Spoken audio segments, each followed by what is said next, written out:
In this video, I'll share my secrets to transform the winter blues into a breeding ground for productivity. This way, you can finally set the goals that you need to build your dream life in 2025. I think I've failed more resolutions than I've completed, so if nothing else, I can give you all of the tips of things not to do. But you can either succumb to the seasonal depression that comes with winter, or you can utilize it as the most transformative time of the year to build the habits that you need to succeed. This is the ultimate winter productivity guide to change your life in 2025. Hi everyone, and welcome back to my channel. If you're new here, my name is Emily, and for my day job, I work as a civil engineer. After hours, I like to bring you my favorite personal development device to help you grow into the ideal version of yourself and engineer your dreams. So grab your tea, tuck in, and let's get started. Step 1. If you don't know where you're going, you will never get there. If you want to engineer your dreams, you have to know what type of life you want to build. Sure, your idea of the future will grow and change as you evolve, but you need a direction to point yourself in to start the process. I love visualizing the future and delusionally daydreaming about being my dream girl. So if you're anything like me, definitely leave a comment in the box below. But I love doing my dream board and goal maps and journaling about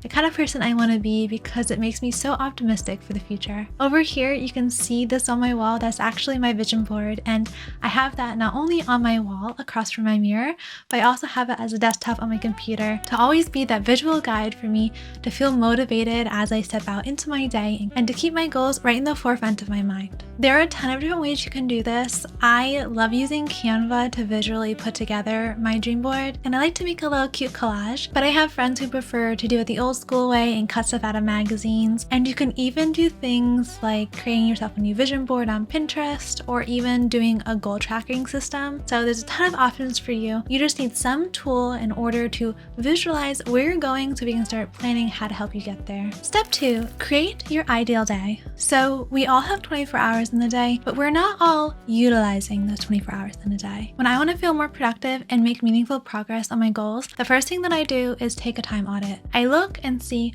where my time is currently going, and I try to figure out how I can better utilize the empty space in my calendar to make time for the things that I want to do. There is a really great exercise called the ideal day to help you visualize what your best week would look like. In order to run through this ideal exercise, I open up my calendar and I block out all the things I need to do throughout the day to be like a happy functioning human. So I block out time for beauty, sleep, eating, and work, and then I look at the remainder of the time in my calendar to see where would be the optimal place for me to push my energy towards to carve out time for the goals and habits that I want to integrate. I do enjoy physically doing this on a planner, so I'm going to put a little journal template in the description box for you guys, and hopefully that helps you. But I always like to kind of plan out my day based on the energy levels that I have. So I know I'm typically a workout in the morning kind of person, and then I prefer to do my creative stuff in the evening, unless I'm filming for you guys because I have to kind of deal with the light that I have during the day. So I write out my day and I fill it with how I would best use my time if everything in my life went according to plan. And that kind of gives me an ideal to strive for when I'm going through my daily life. We all have obligations that come with being a lovely adult, but every time I do this exercise, I realize that I have a lot more free time than I actually thought I did. And then I also realize that I am actually wasting a lot of my time distracting myself or entertaining myself with things that don't really bring me joy. There are ways that I find deep relaxation that are beneficial to my well-being, but there's a lot of time-sucking things that aren't really recharging. So if I can cut out those activities as much as possible, it kind of gives me more space to do activities that actually fill up my cup. Okay, the next tip I have for you guys, if you're trying to set goals that stick for 2025, is to focus on the action you need to do and not the outcome. You only have control over your actions, you have no control over the future. You can certainly make it more likely that your dream life will manifest through doing all the right things, but you can't actually decide what happens tomorrow. You have to allow the future to unfold and do everything in your power today to take the next right step forward. There is no guarantee that your dream life will come to fruition, but I think we can do everything in our power to make it more possible. So if your dream and your resolution for 2025 is that you want to lose weight and you want to get your dream body, start doing all of those things that your dream girl who already has your dream body would do. Go to the gym every day, eat the right food, get your beauty sleep, do relaxation activities. All of that will walk you closer to being that person. And I know it's really disheartening for me if I'm to set a specific goal and I don't hit it, because then it actually erases the progress that I have in my mind. I could be making very meaningful progress and not meet whatever numeric target I set for myself. But if I'm focused more on doing the right thing, it motivates me more than just focusing on the number on the scale or whatever metric I happen to set for myself. Now, because my brain's a little bit of a child, I love rewarding myself in the same place where I set all my goals. I will actually put cute little stickers to mark my progress towards my goals. So I know people usually use a planner to plan out their day, but I typically use planners as habit trackers, and I'll open the planner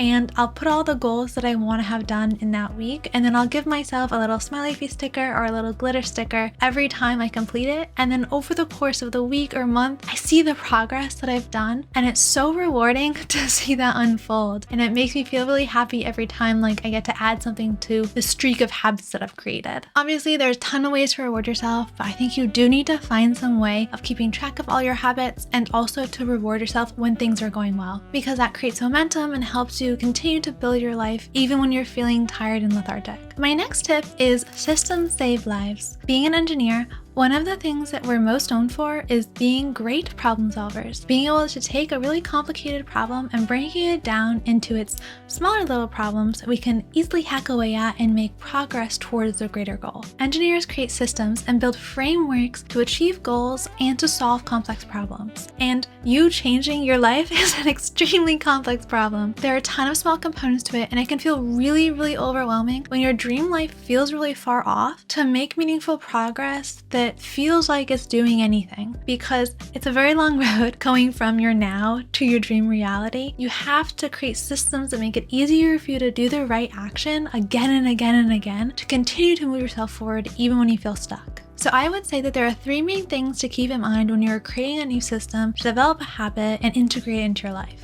1, nudge yourself towards the right action. Make it as easy as possible to remind yourself to do the right thing and to step into the right embodiment to keep the habit moving forward even when it seems hard. That could look like, in reality, putting out your clothes somewhere you are familiar with and somewhere you'll see them and be reminded to go to the gym. That could look like leaving your habit tracker open so it prompts you to want to put a sticker when you finish something done. And that could also look like putting a reminder on your phone every time you're supposed to do the habit to kind of nudge your brain and remind yourself to do it. The more you can be reminded and nudged to do the right thing, the more likely it will be to happen. The second thing that we tend to think about when we're trying to create new systems to solve problems is how can we make the right action as easy as possible? How can we remove as much resistance as we can so that we're not just nudged to do the right thing. We're nudged to do the right thing and it feels easy to complete it. So when you're looking at the habit of trying to lose weight and get to the gym more often, you can nudge yourself to do so by putting your gym clothes out. But you can also make the habit easier by telling yourself you just need to show up to the gym for a bit instead of forcing yourself to do a 2-hour workout. If you make the doing of the thing easier, there's more likely that you'll do it and you'll probably stay there for longer than you expected. And then the third thing we think about when we're trying to create new systems is to understand that the process is iterative. There will always be resistance, whether it's internal or external, and you have to continuously iterate the process to make it easier and easier for you to do the hard things. So we all experience internal resistance in terms of lacking the motivation, and we will experience external resistance in terms of logistical life things that come up. As you get into the process of creating your new habits, you have to consistently look at them and see how can I make the doing of these things easier as my life evolves. Good systems create structure that eliminate as much of the logistical resistance as possible and make it as easy as possible for you to step into the right action even when life gets hard. Okay, so the final tip I have for you guys to set goals that stick is to make it fun and make it easy. Life is not a race, and if it was, it would be a race to the death. So I'm certainly not in any rush to get there. You can make the act of building your dream life the most stressful job you have ever had. If you are constantly pressuring yourself to be perfect and achieve greater and greater goals in order to bolster your self-esteem, that seems like a pretty hard and miserable life to me. I am my most productive when I am enjoying the things that I'm doing. There will always be things that feel like a chore to do, but if you can find some little way to make it feel more fun, I promise you will get it done faster. And also, injecting an attitude of lightness and fun into a scenario always makes me feel more creative. As soon as I take away that pressure, that fight or flight energy that comes with stress, suddenly there's a whole other swath of options and possibilities available to me to solve different problems. So I always try to approach even the more serious and stressful portions of life with an attitude of playfulness, because I know it makes me perform better and it makes life feel more like a game as opposed to a burden. And I don't want to walk through all of my life feeling like it's a burden on my shoulders. And I have some exciting news for you guys. It is official. I now have my coaching certificate from Whole Being Institute in order to do one-on-one coaching courses with you guys. So if you think I can do anything to help you on your personal development goals, sign up for a one-on-one coaching session in the description box below. Have a great day, guys, and a Happy New Year.